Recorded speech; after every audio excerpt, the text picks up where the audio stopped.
Baik, kita lanjutkan. Kita mulai sekarang belajar filsafatnya. Karena fokus kita kan memang di filosofi pendidikan anaknya. Nanti yang lain-lain bisa didengarkan rekaman sebelumnya. Yang pertama saya awali dari kritik beliau. Beliau mengkritik model pendidikan seperti di Barat saat itu ya. Barat saat itu. Yang lebih menekankan model ngatur, merentah, menghukum. Jadi kata beliau, dasar pendidikan di Barat itu Rechtring, Tuch, dan Orde. Perintah, hukuman, dan ketertiban. Jadi aturannya begini loh ya. Kalau tidak melakukan akan dihukum ini. Kalau salah akan kena sanksi ini. Jadi mengejar ketertiban dengan perintah dan hukuman. Ini dikritik oleh Ki Hajar. Apalagi kalau untuk anak-anak. Anak-anak itu apalagi yang masih kecil, pikirannya belum berkembang luas. Hati-hati dengan perintah apalagi ancaman. Ya kalau seusia kalian ini sih ya diancam, dihukum santai wae, ala biasa. Nanti nilaimu tak turunkan loh, ayah ndak apa-apa, nanti ngulang lagi kan bisa Pak. Kamu sudah bisa jawab, tapi adik-adikmu yang kecil ndak bisa. Kalau dia dapat ancaman bisa ndak tidur beneran, bisa gelisah beneran dia. Kadang ada tugas saja ndak selesai dia bisa gelisah. Maka Ki Hajar mengkritik, kenapa dampaknya tidak terlalu positif kata beliau. Pendidikan yang dasarnya hanya perintah hukuman, yang pertama akan membuat seseorang nanti kalau dewasa tidak gerak kalau tidak dipaksa atau tidak ada yang merentah atau tidak ada yang ngancam. Jadi padahal kalian tahu loh yang baik itu ini, tapi kok kalian tidak melakukan? Tidak ada yang merentah kok Pak. Dosennya tidak merentah, orang tua juga tidak merentah. Akhirnya kan kayak kalian hari ini itu kan jarang kan yang diam-diam bikin tulisan, itu jarang kalau tidak diperintah dosennya. Nunggu diperintah. Jadi kenapa begitu? Mentalnya terbentuk dari kecil begitu. Tidak dibiasakan berinisiatif sendiri. Nunggu aturan, nunggu yang merentah. Nah, padahal justru puncaknya ketertiban itu kesadaran, bukan keterpaksaan. Tapi kalau kita biasakan nunggu diperintah, akhirnya apa? Ya mental kita mental diperintah. Padahal kita kan tiap hari teriak harus merdeka, harus bebas. Tapi kalau mentalnya masih mental nunggu diperintah, ya jangan mimpi bisa merdeka. Minta diatur terus. Akhirnya aturannya banyak karena mengkhawatirkan kan. Kalau kalian tidak diatur terus sakar PDW. Tidak punya kesadaran mengatur dirinya sendiri. Kenapa begitu? Sejak kecil polanya pola ini, perintah dan hukuman. Bukan berarti tidak boleh sama sekali, tapi jangan ini jadi menu utamanya. Ya mungkin dalam hal tertentu yang belum paham kita beritahu, terus kita tuntun, kita perintah ini itu tidak apa-apa. Tapi dalam hal yang lain ya mungkin kita biarkan dia berinisiatif sendiri. Bila perlu penyadaran, tidak sekedar perintah. Ayo kalau mau tidur gosok gigi. Terus sedikit-sedikit jelaskan apa manfaatnya. Biar dia sadar. Karena kalau dia tidak punya kesadaran, nanti yang merintah gosok gigi tidak ada, ya kamu tidak gosok gigi. Seperti hari ini kan, ini saya yakin itu kalau mau tidur, teman-teman sebagian besar jarang yang masih setia dengan gosok gigi, apalagi yang cowok. Ya, saya ngalami sendiri.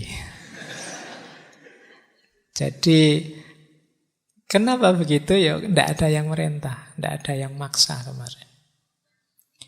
Baik, dampak pertama. Dampak kedua, budi pekerti. Karena terbiasa dituntun, dia tidak berkembang. Biasanya yang seperti ini menumpulkan budi pekertinya. Dia tidak kreatif. Nah, yang kedua itu. Ya karena diperintah terus. Kreativitasnya macet. Budi pekertinya juga tidak terasa. Mereka bisanya manut saja. Yang ketiga, menimbulkan penyakit. Kata beliau, istilahnya unik, intelektualisme. Intelektualisme itu mungkin mirip rasionalisme, mendewakan akal, mendewakan angan-angan. Ini menarik. Orang dilatih tertib saja dengan aturan dan hukum, lama-lama ya dia pikirannya tidak berkembang, imajinasinya macet. Nah, apa-apa dilihat secara, kalau bahasa baratnya positivistik. Tidak percaya sebelum ada fakta dan buktinya. Kalau bahasa psikologinya, otak kirinya yang jadi andalan. Otak kanannya tidak terlalu canggih. Disuruh improvisasi, kreatif, imajinasi, tidak bisa. Dia jalan luar biasa kalau aja juknisnya, petunjuk detailnya. Jadi kadang-kadang apa-apa mau dirasionalkan. Itu penyakit intelektualisme. Apa saja mau dicek, ini kira-kira kemasuk akalannya sampai mana, rasionalnya sampai mana, itu intelektualisme. Bukan berarti salah, tapi kalau berhenti di situ, padahal hidup ini kompleks. Kita kadang perlu pakai nurani, kadang pakai intuisi, kadang pakai naluri, macam-macam. Kalau hanya akal saja yang berkembang, kita rugi banyak juga, kehilangan banyak hal juga dalam hidup ini. Oke, dan yang keempat, menimbulkan, ini istilah beliau menarik, kemurkaan diri dan kemurkaan benda.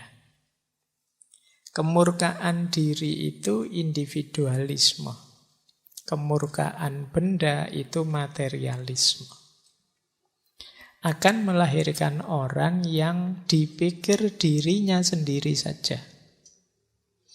Kemudian perspektif hidupnya dalam menilai apa-apa itu materi saja. Jadi apa-apa dilihat nilai materinya. Ini karena tadi yang hidup ya nilai-nilai matematisnya. Karena yang hidup intelektualismenya saja, rasionalismenya saja. Jadi beliau mengkritik model pendidikan semacam ini yang beliau sebut model ketertiban, perintah dan hukuman. Kurang kreatif. Yo, model seperti ini nanti memang potensial melahirkan pegawai-pegawai yang baik. Ini yang dicari kan, yang kalian pikir kan begitu, nanti kan lulus melamar kerja kan begitu.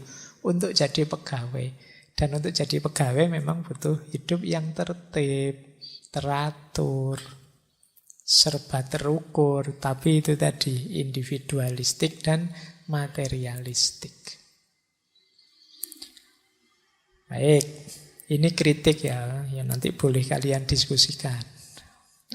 Apa ya kita masih seperti ini mindset kita? Kelihatannya sudah tidak ya. Tidak beda. Oke, baik. Kita lanjutkan lagi. Ini filosofinya masih panjang beliau. Yang kedua, ini tadi yang disebut kemerdekaan dalam belajar. Apa sih kemerdekaan dalam belajar itu? Yang pertama, membentuk seseorang dimulai dari pengembangan potensi dan bakatnya. Kalau sekarang mungkin plus minatnya. Berarti apa? Pendidikan ideal itu diawali dari pemahaman terhadap anak. Kalau belum, harus ada observasi, harus ada pendalaman tentang potensi, bakat, minat masing-masing anak. Tidak mungkin kan kita bisa tiba-tiba mengembangkan kalau tidak tahu yang harus dikembangkan apa. Jadi makanya ini disarankan untuk pendidikan anak-anak itu dimerdekakan mereka. Dalam arti jangan terlalu diikat, diarahkan kemana-mana. Coba digali dulu. Ini potensinya kira-kira apa? Bakatnya apa? Minatnya apa? Nah, kemudian kalau sudah ketahuan, gurunya baru bergerak. Apa yang harus didorong, mana yang harus dikuatkan. Biarkan dia sesuai minatnya sendiri. Biarkan dia berkembang sesuai potensinya. Nah, tapi ada rumus begini kalau membaca Ki Hajar itu. Berarti konsekuensinya adalah untuk seorang anak bisa merdeka belajar. Merdeka belajar itu berarti dia belajar sesuai minat dan bakatnya, dia mengeksplorasi apa yang jadi keinginannya. Syaratnya dia perlu belajar merdeka. Jadi tidak sekedar merdeka belajar, perlu belajar merdeka. Banyak anak-anak apalagi mahasiswa juga ada yang dia tidak bisa untuk merdeka. Hidupnya tergantung terus. Hidupnya jadi follower saja. Subscribe ini, subscribe itu, ikut ini, ikut itu, kan hidup jadi follower. Jadi dikendalikan oleh idola-idolanya. Entah siapa idola itu. Ini berarti apa? Dia harus belajar lagi caranya merdeka. Untuk jadi dirinya sendiri, kemudian mengembangkan dirinya sesuai yang dia inginkan. Kalau tidak dilatih dulu caranya merdeka, sulit untuk merdeka belajar. Kalau kalian misalnya wis sudahlah, kamu gali sendiri, nanti kamu dalami sendiri, biasanya terus tidak jalan. Paling kalian tanya, saya harus melakukan apa ya Pak? Saya harus baca buku apa ya Pak? Saya harus mendengarkan channel yang mana ya Pak? Saya sering dapat pertanyaan begitu. Saya sering diprotes mahasiswa, Pak Faiz, kalau ngajar mbok yo ditunjukkan bukunya itu ini gitu. Jadi padahal saya bilang, sudah buku apa saja yang relevan dengan mata kuliah kita, silahkan kalian baca. Tapi terus mahasiswa ini mesti tanya. Kalau awal kuliah itu biasanya minta diatur sampai detail. Seperti apa mekanisme kuliahnya. Dibebaskan tidak bisa. Sudahlah, makalah terserah kalian saja. Mesti terus, yang ini boleh Pak. Yang pakai begitu boleh Pak. Memang dibebaskan itu loh, masih tidak percaya diri untuk menetapkan yang dia pilih. Berarti apa? Sebelum merdeka belajar harus belajar merdeka dulu. Kalau kamu merdeka saja tidak bisa, ya sulit. Kadang-kadang ada yang undang saya itu kan, Pak Faiz bisa enggak? Oh insya Allah. Temanya apa Mas? Temanya terserah Bapak saja ya. Loh terus kamu ngundang saya itu pingin belajar apa? Kok malah temanya terserah saya? Jadi merdeka sulit. Kenapa kita tidak pernah belajar merdeka? Ayo latihan berpikir mandiri. Ayo latihan memutuskan sendiri. Ayo latihan memilih sendiri sesuai keinginan kita. Ini namanya belajar merdeka. Kalau ini saja kita tidak mampu, gimana bisa merdeka belajar? Wong kalian tidak tahu keinginanmu apa, bakatmu apa, minatmu kemana. Kalian tidak bisa merdeka selama ini hanya ikut arus saja. Yang lain ke utara, yang lain ke selatan lah. Gimana jadi dirimu? Gimana bisa merdeka? Untuk bisa merdeka ya, untuk bisa merdeka belajar, kalian harus tahu caranya merdeka dulu. Ya kita sudah 70 berapa tahun, 8 tahun merdeka. Tapi mungkin kita belum bisa caranya merdeka yang benar. Buktinya apa? Ya, kita ketergantungan dalam banyak hal dalam hidup kita. Baik, jadi ini filosofi paling dasar dari merdeka belajarnya Ki Hajar. Kita lanjutkan lagi. Yang ketiga, beliau menarik ketika menjelaskan tentang pendidikan dan nanti beliau kan mendirikan taman siswa. Di taman siswa itu beliau menyebut lembaga-lembaga pendidikan di dalamnya dengan istilah taman. Kalau taman indria itu untuk kanak-kanak yang sekarang jadi TK. Kalau SD itu, kalau di taman siswa zaman itu ya istilahnya taman muda. Kemudian ada taman dewasa, itu SMP. Ada taman madya, itu SMA. Dan nanti ada taman guru, sarjana wiyata. Jadi beliau pakai istilah taman, tidak pakai istilah sekolah. Ini nanti ada hubungannya dengan merdeka belajar tadi. Kenapa pakai istilah taman? Kalau taman itu kan konotasinya keindahan, kegembiraan, kealamian, dan kebebasan. Kalau kita masuk ke taman itu kan di situ ketemunya keindahan, kegembiraan. Banyak orang gembira di situ. Kecuali yang sedang patah hati menyendiri. Tapi kan kesannya di situ gembira. Anak-anak bermain di taman itu kan mesti gembira. Terus alamiah, kodrat alam tadi. Terus bebas.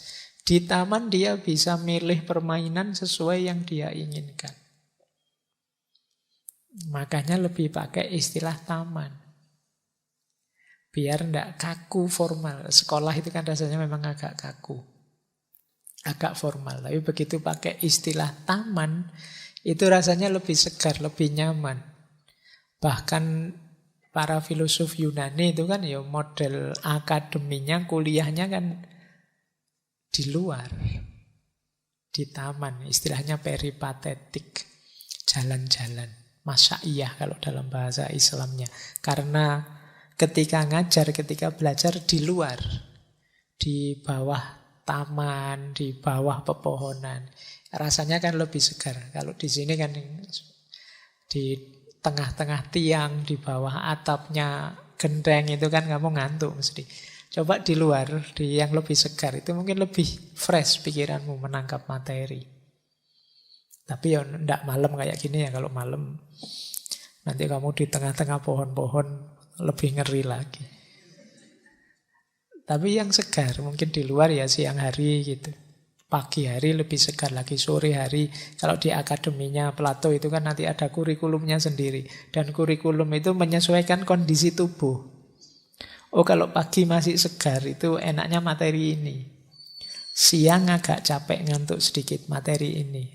Sore sisa-sisa tenaga terakhir itu enaknya materi ini. Jadi ada materinya. Oke. Nggak sekedar pokoknya belajar apa saja enggak, tapi ada strateginya. Ya kayak ini misalnya malam-malam tenaganya habis setengah ngantuk belajar filsafat. Nah, itu kan kamu antara hidup dan mati itu sudah. Kadang paham, kadang tidak nyambung, kadang itu kan kayak nyala padam. Gitu. Ya untungnya masih bisa diulang. Jadi masuklah ke taman. Di situ ada keindahan, ada kegembiraan, kealamian, dan juga kebebasan. Maka Ki Hajar lebih pakai istilah taman belajar. Yang lebih utama apa istilah taman itu? Dalam taman, di situ terkandung hak anak untuk main sesuai keinginannya. Kalau di taman itu kan anak-anak bisa milih permainan suka-suka dia. Orang tuanya hanya mengawasi dan mengarahkan. Orang tuanya biasanya kan duduk-duduk di pinggir taman. Nanti anaknya main ini, main itu. Orang tua tinggal mengawasi. Kalau sudah bahaya-bahaya, jangan yang bahaya-bahaya. Yuk main yang aman saja. Itu situasi taman. Jadi bukan orang tuanya yang milih. Kamu main ini saja ya, jangan kemana-mana. Tidak begitu. Situasi taman itu biasanya anaknya bebas milih, orang tua mengawasi. Nah, belajar yang efektif, yang merdeka itu ya harusnya seperti itu. Anaknya silahkan sesuai keinginan, minat, dan bakat yang dikembangkan. Nanti gurunya yang mengawal, mengoptimalkan, memfasilitasi. Itulah mengapa beliau lebih suka menyebut istilah taman. Kalau sekarang yang masih taman tinggal TK ya. Kalau di atas itu sudah sekolah semua. Apalagi yang sudah perguruan tinggi malah pakai istilah kuliah. Yo, saya tidak tahu sumbernya, tapi yo antara pas dan tidak pas istilah kuliah itu ya. Ya mungkin karena tadi kalian pengen jadi pegawai, pengen jadi kuli ya terus jadi kuliah. Baik. Jadi ini filosofi yang kedua yang ingin dikembangkan oleh Ki Hajar. Yuk belajar yang gembira, yang alami tentang situasi sekeliling kita, yang bebas sesuai minat dan bakat kita. Inilah nanti yang jadi ideal pendidikan versi Ki Hajar. Baik, kita lanjutkan lagi. Yang ketiga, terus pendidikan ini mau dibawa kemana? Tujuannya apa? Kalau menurut Ki Hajar, tujuannya tidak pragmatis seperti yang ada di pikiran kita selama ini. Tujuan-tujuan, mungkin ada yang sekolah untuk mencari kerja, ada yang sekolah untuk ijazah dan lain sebagainya. Tujuan-tujuan pragmatis. Kalau di Ki Hajar ada 3 tujuan pendidikan yang harus dikejar. Kompetensi lulusan pendidikan itu apa? Manusia yang mampu memayu hayuning sarira, memayu hayuning bangsa, dan yang ketiga memayu hayuning bawana. Ini istilah memayu hayu itu menarik karena hayu itu yang tiap hari kita pakai jadi ayu. Itu sebenarnya ya kalau bahasa Indonesianya hayu itu kecantikan, keindahan, kesejahteraan, kesentosaan itu hayu. Makanya ada salam yang bunyinya rahayu. Berarti aku ingin engkau sejahtera, aku ingin engkau sentosa, aku ingin engkau dalam kebaikan selalu. Nah, memayu hayuning sarira itu maknanya mempercantik cantiknya diri. Kita ini cantik, kita ini indah sebagai diri, sebagai pribadi. Dengan dididik kita akan tambah indah. Jadi Itu yang pertama. Berarti melahirkan pribadi-pribadi yang lebih indah. Diperindah dengan pendidikan. Makanya orang berilmu itu kan kemuliaan dirinya meningkat. Karena keindahan dirinya meningkat. Lewat jalur pendidikan. Yang kedua, memayu hayuning bangsa. Memayu hayuning bangsa itu memperindah indahnya bangsa. Kebangsaan kita, kebersamaan kita, tanah air kita itu kan indah. Anugerah dari Allah yang luar biasa. Ada banyak aspek yang patut kita syukuri. Itu bangsa. Dengan pendidikan, dengan kita yang tambah pinter, tambah kreatif, tambah bisa memberi banyak untuk hidup kebangsaan kita, maka bangsa kita tambah indah. Hadirnya kita sebagai kaum intelektual yang pinter, kreatif, itu akan membuat bangsa kita ini tambah tinggi nilainya. Nah, itu tujuan kedua, memayu hayuning bangsa. Jadi ini sisi lebih luas daripada sariro. Kalau sariro kita sendiri, bangsa lebih luas. Ada lagi yang lebih luas, memayu hayuning bawono. Memperindah indahnya alam semesta. Jadi kehadiran kita adalah nilai plus untuk diri kita sendiri, untuk bangsa kita, dan untuk seluruh alam semesta. Kalau kalian tidak ada yang berkurang indahnya. Nah, kenapa? Dunia butuh kamu. Itu loh. Ayo. Saya tidak tahu, ini ideal dari Ki Hajar luar biasa, meskipun kalian tidak pede. Jadi, mari kita jadi pribadi yang bisa berkontribusi. Karena kualitas kita. Apakah itu di level kebangsaan maupun di level dunia. Jadi, kalau dalam bahasa Arabnya jangan jadi orang yang wujuduhu ka'adamihi. Wujuduhu ka'adamihi itu adanya seperti tidak adanya. Kalian hadir atau tidak kehitung. Kalian hadir tidak nambah apa-apa, kalian absen tidak mengurangi apa-apa. Nah, itu berarti hadirmu seperti tidak ada, tidak bernilai.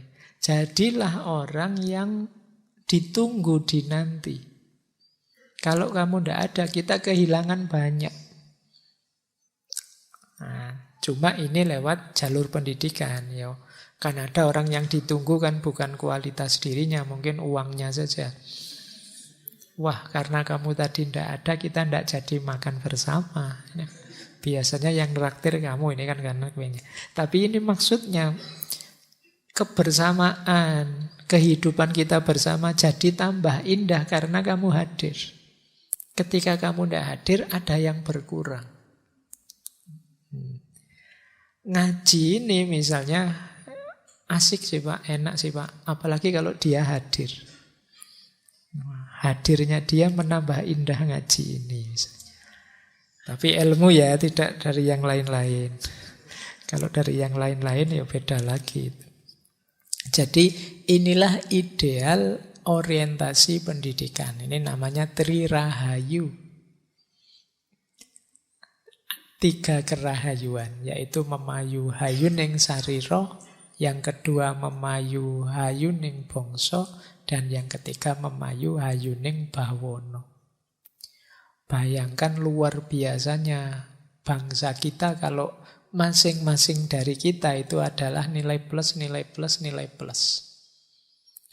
Kehadiran kita nambah 1 paling tidak. Ditambah teman yang lain nambah 1 lagi, nambah 1 lagi. Ya bangsa kita mesti saja luar biasa. Semoga tidak ada yang kehadirannya nilai minus. Jadi mengurangi. Gara-gara kamu jadi jelek pemandangannya. Gara-gara kamu situasinya jadi tidak enak. Gara-gara kehadiranmu, kegembiraan kita jauh berkurang. Nah, ini namanya kita tidak bisa memayu ayuning bongso. Mari hadir kita. Ya seandainya kita tidak hadir sebagai problem solver yang menyelesaikan masalah, ya paling tidak semoga kita tidak jadi part of the problem. Semoga kita tidak bagian dari masalah. Apalagi troublemaker.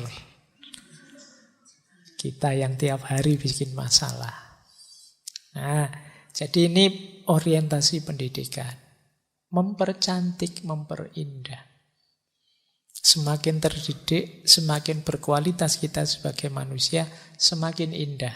Apakah itu diri kita, bangsa kita, kemanusiaan kita. Oke, ini filosofi yang keempat. Kita lanjutkan lagi. Filosofi yang kelima.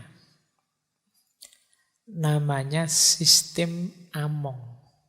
Sebenarnya semua konsepnya Ki Hajar tentang pendidikan, orang menyebutnya sistem Among.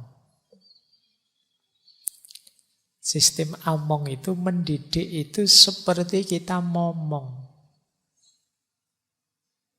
Jadi orang momong itu kan tidak sibuk menanamkan apa-apa pada yang dimomong, tapi lebih sibuk menjaga, merawat, mengawasi. Jadi nanti ada 3 istilah dalam tulisannya Ki Hajar tentang momong ini. Ada istilah momong, ada istilah among, ada istilah ngemong. Ini 3 istilah mungkin yang Jawa sudah akrab. Mungkin juga sering dipakai meskipun makna persisnya masih samar-samar.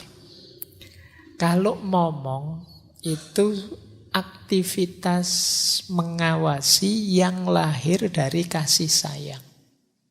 Ini namanya momong. Merawat, mengawasi karena sayang. Nah, ini namanya momong.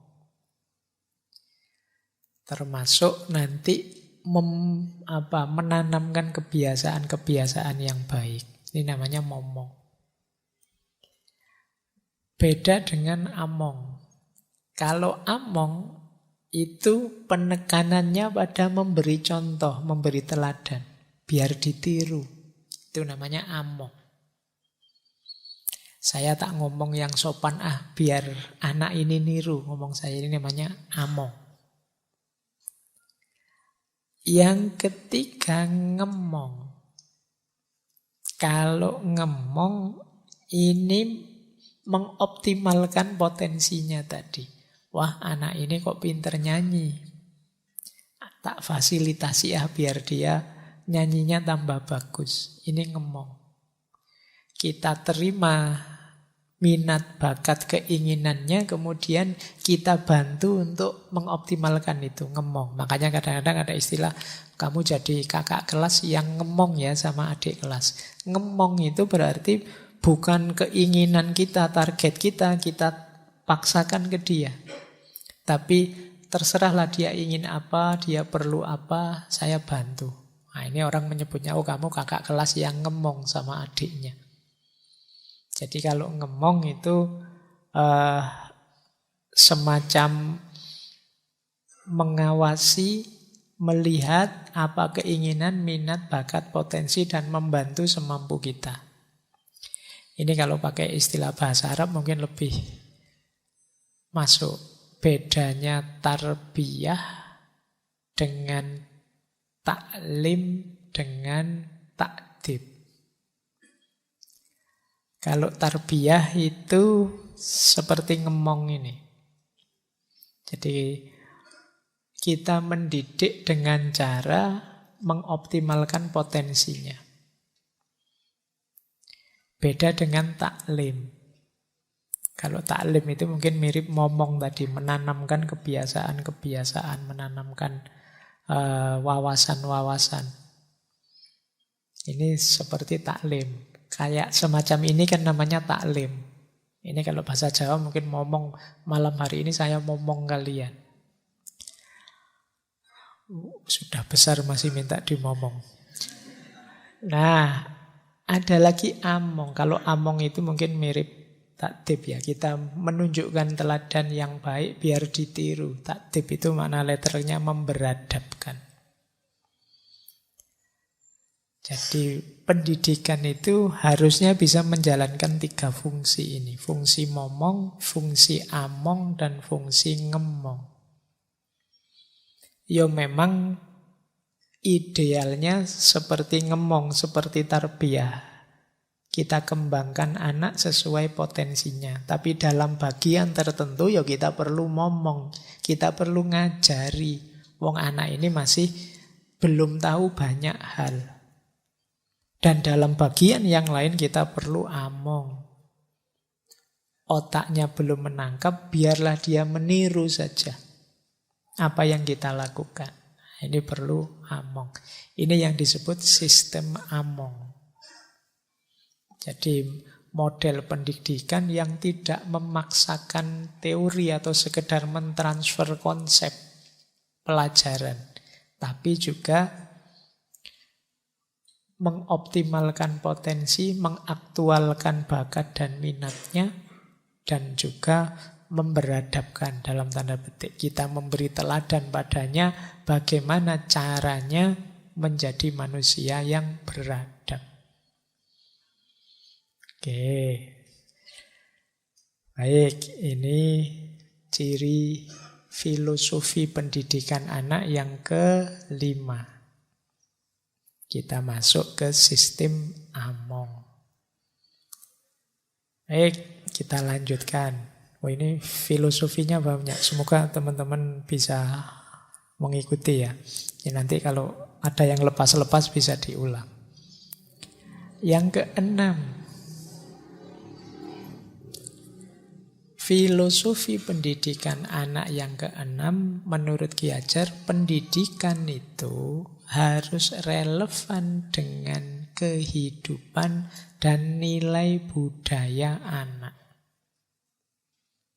Jangan lupa anak-anak, adik-adik kita itu adalah generasi yang melanjutkan budaya tertentu. Dia punya konteks hidupnya sendiri, maka beri pendidikan yang relevan dengan konteks hidupnya, yang nanti melahirkan anak yang bisa kontributif, memberi kontribusi positif pada wadah budayanya. Jadi pendidikan jangan hal-hal yang kurang relevan untuk hidupnya. Karena kalau hal-hal yang kurang relevan, akhirnya biasanya hanya dihafalkan saja. Tidak tahu cara mengaktualkannya gimana. Maka didik dia dengan hal-hal yang memang yaitu hidupnya. Oh, dia orang Jawa, Indonesia, yang Muslim, jadi ini identitas-identitas budaya ini harus kita ketahui sehingga pendidikan yang kita berikan relevan untuk hidupnya. Saya khawatirnya adik-adik kita, anak-anak kita, pelajaran yang kita berikan tidak relevan sehingga dia tidak paham atau dia hafalkan saja. Sementara untuk hidup konkretnya dia ngambil referensi yang lain yang tidak jelas. Mungkin dari medsos, mungkin dari HP yang dia pegang. Karena Pak Guru ngomong apa sih ya? Tidak paham saya, pokoknya dihafalkan saja. Nanti keluar kelas, hilang sudah, tidak ada bekasnya. Dia ngambil referensi hidup dari yang lain. Ya kalau kebetulan referensinya Mobile Legend bisa gawat itu. Lahirnya pingin tawuran terus. Jadi ini yang sering kita lupakan. Nah, yuk kalau istilahnya Paulo Freire dulu ya, ada pendidikan hadap masalah. Pendidikan hadap masalah itu pendidikan yang saya terima itu kontekstual dan relevan dengan masalah yang aku hadapi di kehidupan nyata. Jadi keluar dari sekolah, saya punya banyak senjata untuk menyelesaikan problem yang aku hadapi. Jadi ini pendidikan yang relevan untuk hidup. Dan tentu saja yang relevan untuk hidup kita itu ya ada di balik budaya di mana kita hidup. Yang Jawa ya ngertilah Jawanya, yang Indonesia ngertilah Indonesianya, mungkin yang agamanya Islam ya ngertilah keislamanmu. Pendidikan-pendidikan yang cocok, yang relevan, yang sesuai. Kalau istilahnya Ki Hajar nanti ada istilah niteni, niroke, dan nambahi. Niteni itu mengingat-ingat. Kemudian niroke itu meniru. Nambahi itu yang menambah. Di situ letaknya kreativitas. Jadi kita belajar, oh ternyata budaya kita itu seperti ini. Dititeni, diingat-ingat, kemudian kita hidupkan namanya niroke. Setelah itu kita kembangkan kreatif. Nah, di sini budaya kita akan hidup. Kalau bahasa Inggrisnya kita bisa melakukan continuity and change. Kita lanjutkan, tapi juga kita adaptasi, kita ubah sesuai zaman. Ternyata di masyarakat saya ada budaya yang namanya wayang misalnya.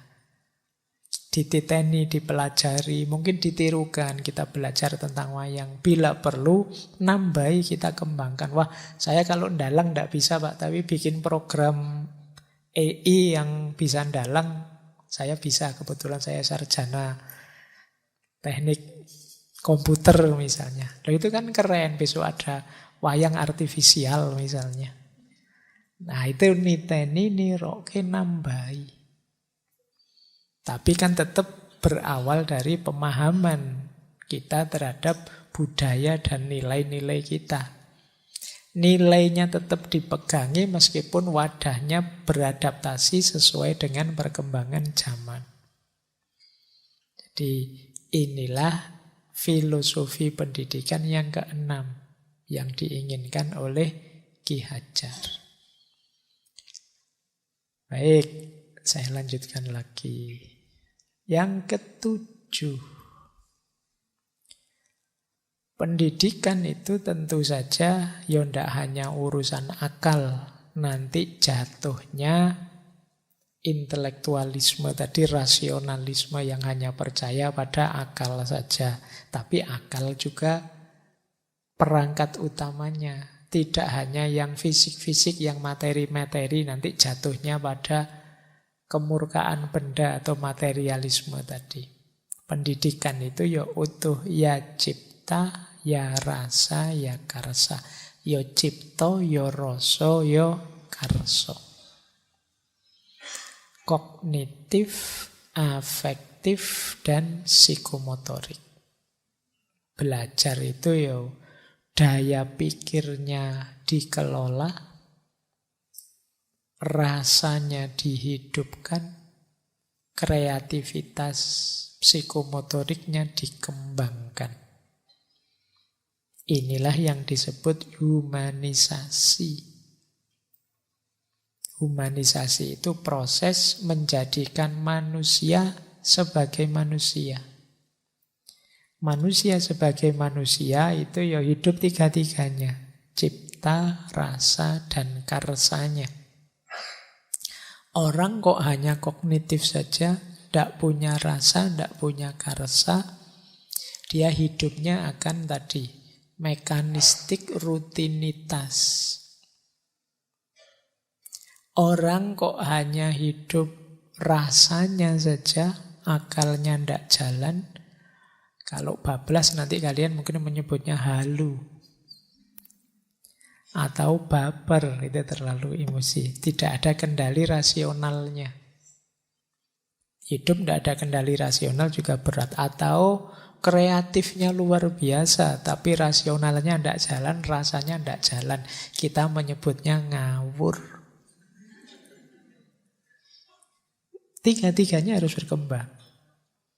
Jadi kreativitas dikendalikan oleh rasio dan rasa.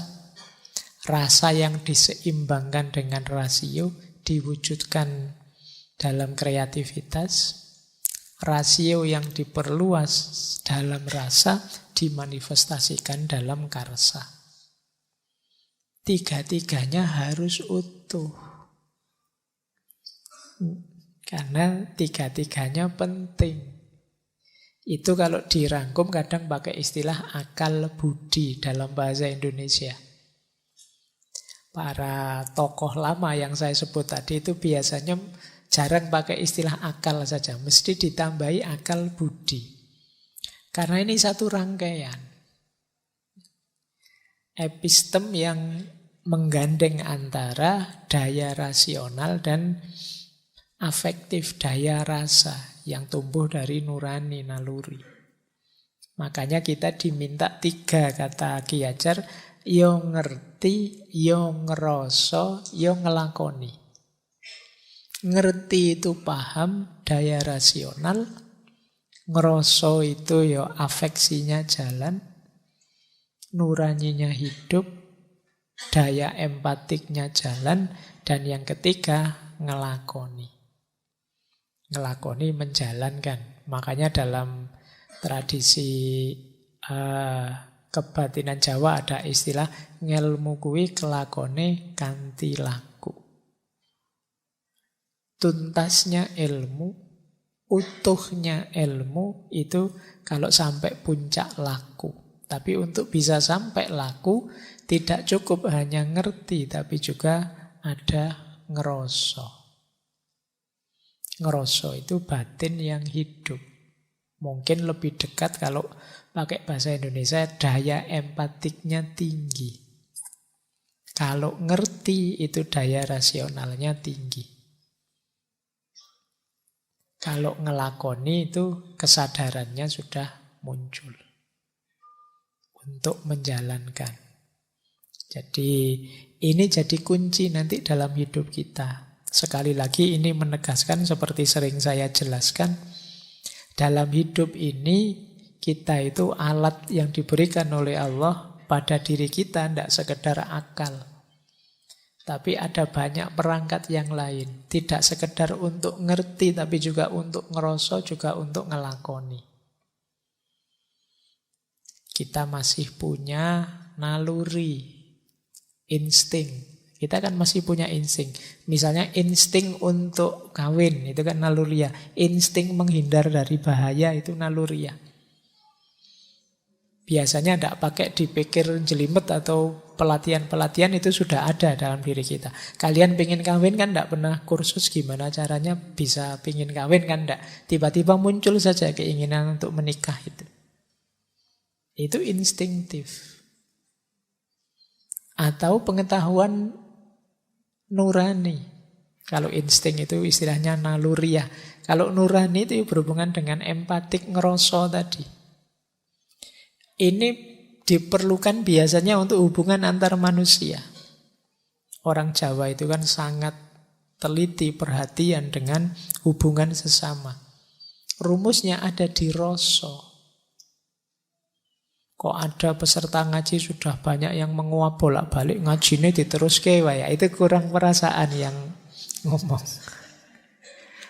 Jadi mbok ya kalau sudah banyak yang ngantuk itu selesai saja. Itu ini ilmu rasa nurani harus hidup.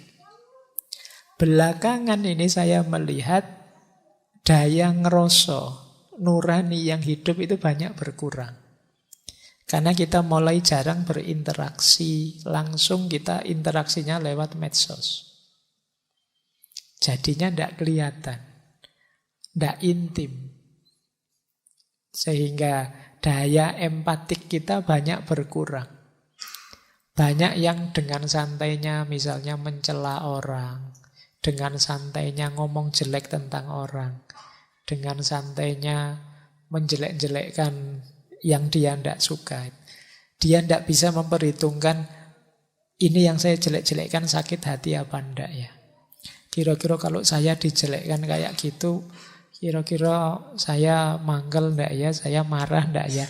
Karena daya empatiknya rendah, pertimbangan sakitnya orang lain, kecewanya orang lain, putus asanya orang lain karena fitnah kita itu enggak masuk referensi kita. Ini namanya nurani kita enggak hidup. Ada orang sakit, wah itu azab gara-gara kemarin itu. Itu berarti nurani kita tidak hidup. Jadi, maka di Jawa sangat dipentingkan. Makanya orang Jawa ada istilah yang agak ambigu itu kan. Ngono ya ngono, ning aja ngono. Ngono ya ngono, ning aja ngono itu ya. Bahasa Indonesianya begitu ya begitu, tapi mbok ya jangan begitu. Ya. Marah ya marah, tersinggung ya tersinggung, tapi ya mbok ndak usah segitunya lah. Nah itu berarti apa? Pinter-pinter ngerasa. Ndak sekedar pakai akal. Kalau pakai akal saja mungkin hidup ini jadi hambar. Ada orang minta misalnya, oh kamu bukan tanggung jawabku, ya minta saja sama orang tuamu. Kalau ndak punya orang tua ya tanggungannya pemerintah. Jadi ini urusannya iya benar begitu, jawabannya memang begitu secara rasional. Tapi untuk momen ini kita mungkin perlu nurani, tidak sekedar rasio. Nah, kita menyebutnya hati nurani. Ini yang mungkin kita perlu belajar lagi tentang ngeroso ini. Bagaimana kita bisa memperkuat daya empatik. Atau lebih dalam lagi, kalau di Jawa istilah ngelakoni itu tidak sekedar menjalankan, tapi berkonotasi juga dengan apa yang harus kita lakukan untuk menghidupkan kebenaran. Tidak sekedar mengaplikasikan, tapi juga menghidupkan kebenarannya. Menghidupkan kebenaran itu polanya macam-macam. Ada kalanya agak spiritual, agak berbau tirakat. Bagaimana kita menjauh sedikit dari kenikmatan dunia dan lain sebagainya. Itu orang Jawa sering pakai istilah ngelakoni. Jadi menjalankan laku tertentu. Tapi intinya kita ini harus paket lengkap kalau belajar. Yo cipto, yo rasa, yo karso. Tidak dipilih salah satu. Karena hidup kita ini berkaitan dengan tiga-tiganya. Ini filosofi yang ke-7. Kita lanjutkan. Masih ada. Filosofi yang ke-8. Sekarang arenanya, medannya pendidikan. Ki Hajar punya istilah 3 pusat pendidikan. Ini pusat bukan berarti backingan ya. Sekarang kan istilah pusat itu, ini di backing oleh pusat. Maksudnya 3 sentral pendidikan. Selama ini kalau kita ngomong pendidikan kan arahnya selalu saja sekolah. Iya sekolah, cuma sekolah itu bagian kecilnya.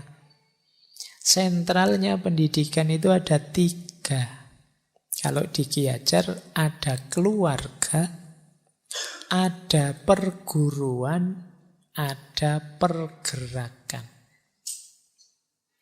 Keluarga itu pendidikan informal.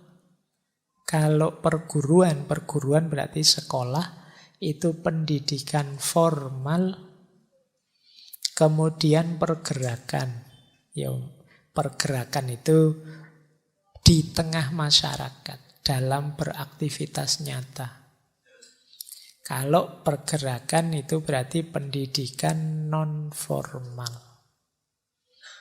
Jadi ada 3 ranah pendidikan itu, ada informal, ada formal, ada non-formal.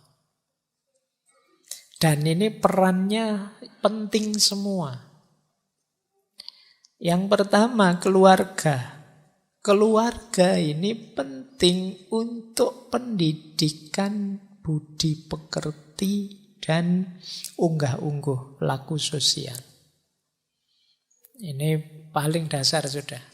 Kalau di sekolah mungkin hanya diberi teori-teori budi pekerti. Sementara untuk anak ini kan biasanya lebih diberi contoh dan ketemunya lebih banyak di rumah. Maka pendidikan budi pekerti itu dimulai di rumah, tidak nunggu sekolah. Berarti apa? Adik-adik kita, anak-anak kita itu sudah belajar sejak di rumah. Kalau kita tidak secara sengaja ngajari mereka, ya yang kita lakukan itu yang akan mereka serap jadi pelajaran. Karena sekolah yang paling awal itu ya keluarga.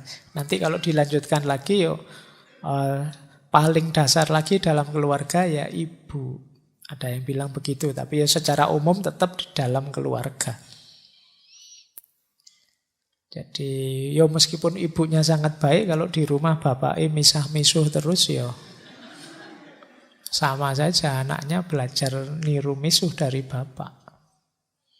Ya tetap semua anggota keluarga di rumah adalah guru bagi anak. Di rumah pendidikan budi pekerti. Kemudian di perguruan, di sekolah. Ya kalau ini wajar. Disinilah nambah ilmu, nambah wawasan. Jadi segala wawasan yang dia perlukan untuk hidup dapatnya di sekolah. Yang ketiga, pergerakan di tengah masyarakat. Di sini belajar dari pengalaman. Dalam pergerakan, dalam aktivitas bareng di tengah masyarakat, mungkin berorganisasi, mungkin bermasyarakat, itu dia belajar tentang bagaimana berinteraksi, bagaimana menguasai diri, bagaimana watak yang ideal, dan lain sebagainya. Dalam hidup bermasyarakat. Jadi belajar di tengah keluarga, belajar di sekolah, belajar di masyarakat. Ini 3 wilayah sentra pendidikan. Berarti apa? Kalau mau membuat kebijakan-kebijakan pendidikan, ya harus memperhatikan 3 wilayah ini. Kok ada Pak sekarang anak-anak yang masih SMP berani begal, berani kelitih. Dari mana kemampuan, wawasan, cara pandang, tindakan itu muncul dalam dirinya? Yang ngeceknya di 3 wilayah ini. Keluarganya bagaimana? Sekolahnya mengajarkan apa? Masyarakatnya memperlihatkan apa yang dia tiru dalam pengalamannya. Nah, nanti solusinya ya dari 3 itu.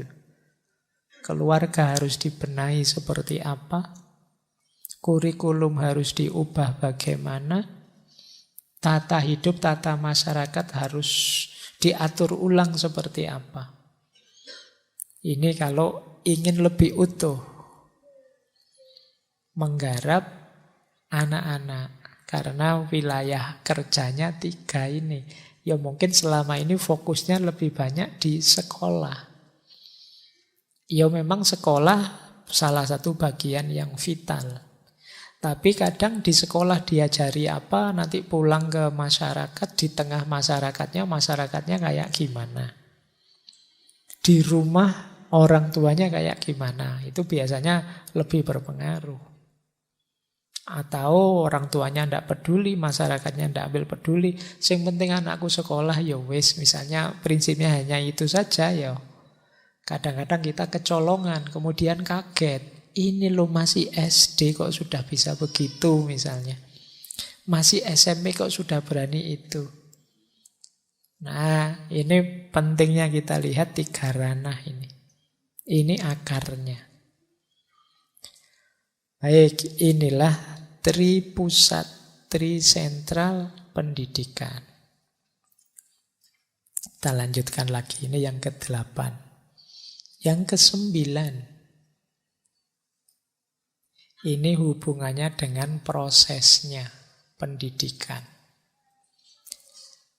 Ki Hajar punya istilah trikon. Saya agak cepat ya. Kalau yang bagian trikon ini ada sudah dulu di Ki Hajar yang awal. Pendidikan itu harus kontinu, konsentris, dan konvergen.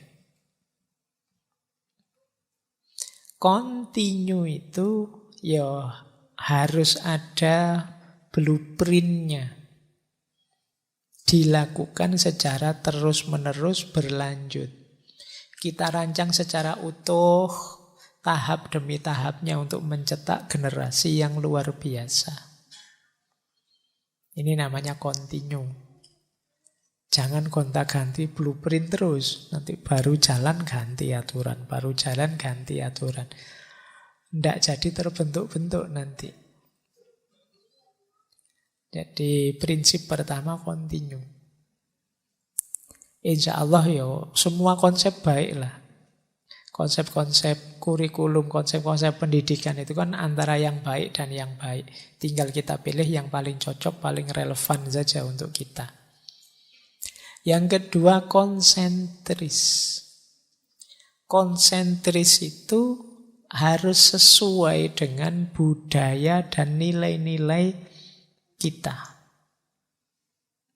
Jadi nilai kebangsaan, nilai kebudayaan itu namanya konsentris. Ini hubungannya dengan tadi. Jangan sampai pendidikan itu lepas dari konteks hidup yang dididik. Yang ketiga, konvergen. Konvergen itu harus dikembangkan sedemikian rupa agar kita tidak ketinggalan, setara dengan kualitas pendidikan yang lain, termasuk dengan negara-negara maju.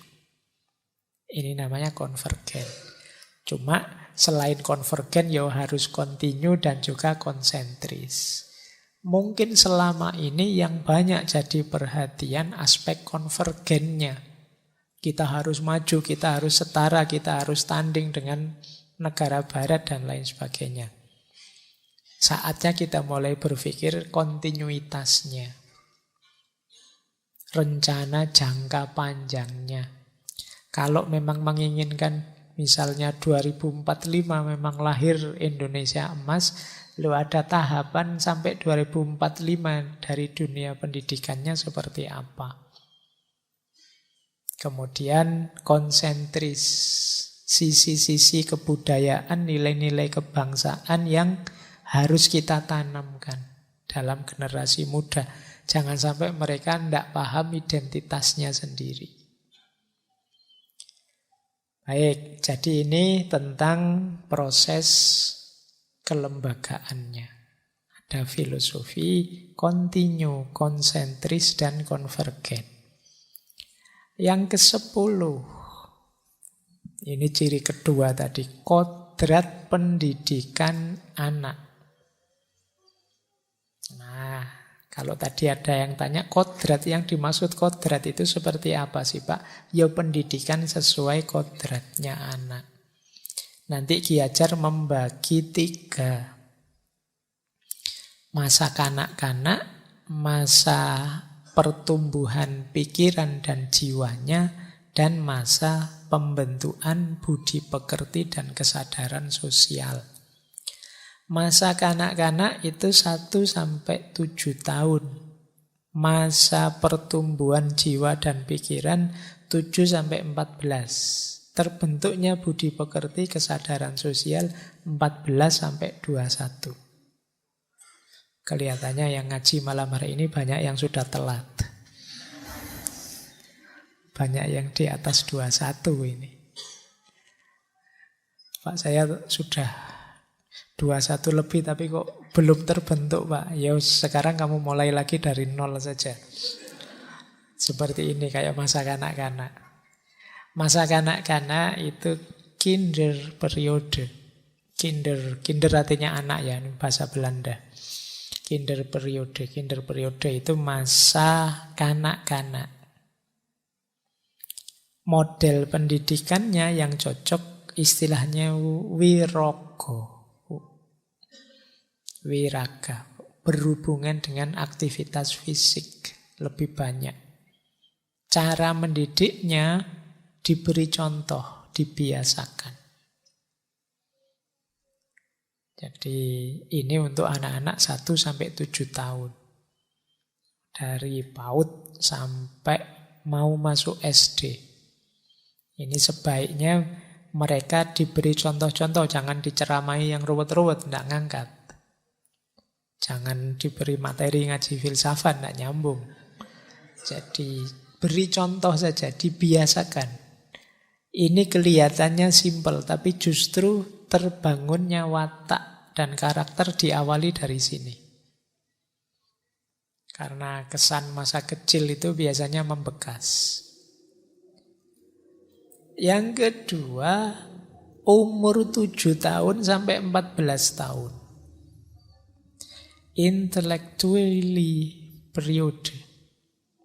Ini periode intelektual, akalnya mulai jalan. Model mendidiknya Wiromo. Ini sebenarnya istilah-istilah dari pendidikan tari.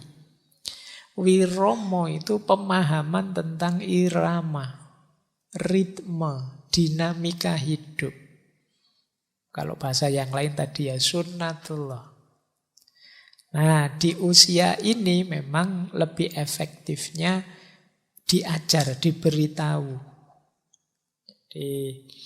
dijelaskan, diceramahi, tidak masalah. Jadi Wiromo itu kita jelaskan dia sain itu kan isinya hukum alam sunnatullah. Di usia ini saatnya dia memahami ritme hidup, kemudian bergerak secara selaras. Jadi di sini kita ajar ketertiban. Kita ajarkan bagaimana hidup yang disiplin. Nah, ini level 2. Anak-anak mungkin SD sampai awal SMP mungkin kalau sekarang ya. Puncaknya ini mungkin era-era SMA sampai kuliah. Ini era terbentuknya budi pekerti dan kesadaran sosial. Socially period. Ini disinilah dibangun wiroso. Wiroso itu bagaimana dia menghayati hidupnya. Ini yang aspek ngeroso tadi. Bagaimana dia mulai mampu memaknai bergaul dengan orang lain. Bagaimana budi pekertinya terbentuk, wataknya terbentuk. Yang tadi kita sebut empatik, nuranik, dan lain sebagainya, dibangunnya di fase ini. Kalau fase-fase sebelumnya agak sulit. Jadi mungkin nalarnya belum tumbuh, tapi di fase ini sudah. Tidak sekedar harus diajari, tapi dia mulai mengalami banyak hal dalam hidup, dia mulai menghayati dan menyimpulkan. Di usia-usia kalian sekarang itu kan kalian sudah mulai, oh ini bagus, ini jelek, saya cocok dengan ini, saya tidak cocok dengan ini. Itu kan usia-usia kalian ini. Mulai berlatih wiroso. Wirogo, wiromo, wiroso. Ini 3 basic, 3 dasar kodrat pendidikan yang harus kita perhatikan. Jadi kalau teman-teman nanti tiba-tiba disuruh ngajar, perhatikan usianya. Kalau itu mungkin awal-awal PAUD, TK, ya masih wirogo. Mereka lebih menangkap kalau ada contoh konkretnya, Diminta niru ini, niru itu lebih gampang. Mulai bisa diceramahi, diberi materi, itu usia-usia 7 sampai 14. Mulai bisa dilepaskan untuk berinisiatif, untuk kreatif, menghayati makna hidup, kita tinggal mengawasi, itu di yang ketiga ini, wiroso. 3 inilah nanti yang jadi inspirasi untuk kita membaca ing ngarsa sung tulodo, ing madya mangun karsa, tutwuri handayani. Anak-anak di usia paling awal itu mungkin lebih butuh ing ngarsa sung tulodo. Kita tunjukkan dan mereka meniru. Di usia pertengahan, ing madya mangun karsa, kita bikin kreativitas sebanyak mungkin untuk menambah wawasannya. Yang ketiga, kalau mereka sudah cukup wawasannya, sudah bisa menghadapi hidup secara mandiri, kita mundur. Tutwuri handayani, kita awasi sambil kita berdayakan dari belakang. Jadi inilah kodrat pendidikannya anak.